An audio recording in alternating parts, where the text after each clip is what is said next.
You know, every young football player who has ever played the game has experienced a time when he didn't feel confident. Even the greatest players and coaches in the world have gone through this. Chip Kelly, head coach of the Philadelphia Eagles, after winning the division in his first year as head coach in the 2013 season, said, "I wasn't confident."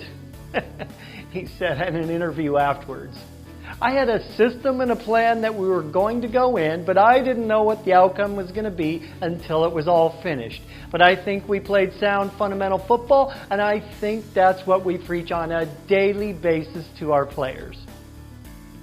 You want confidence, right? It's right there for the taking. Confidence comes from working your plan, focusing on the details of what you need to do, and just keep working and moving. Did you get that message from Chip Kelly? The more you work on your skills, the more confident you will become.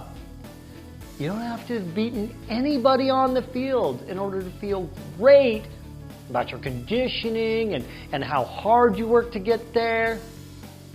When you know that you are running as fast as your body possibly can and you're ready to play because you ran countless miles in practice, you get confidence. When you feel solid that your technique has been practiced and honed and you don't even have to think about it anymore, you get confidence. When you have run through all the possibilities of how things play out in the field and how you will react to them, you get confidence. Nobody is born with confidence. It's something that you create, and everyone can do this. It comes from success, but not necessarily big success.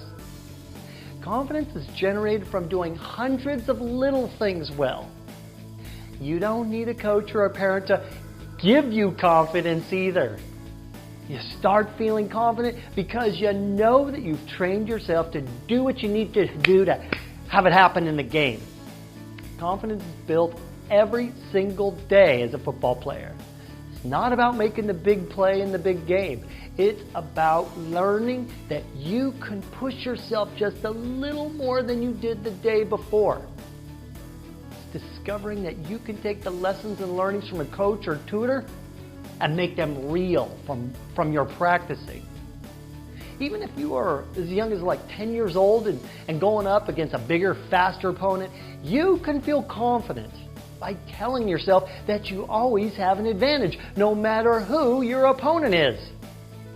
You know, when I was 13 and I played football, I was always the smallest player on the field, but I knew I had an advantage, because I believed that I was smarter than every other player. And that gave me confidence. Don't wait for others to build your confidence. You can do it for yourself. Let's do this. I'm Craig Sigl.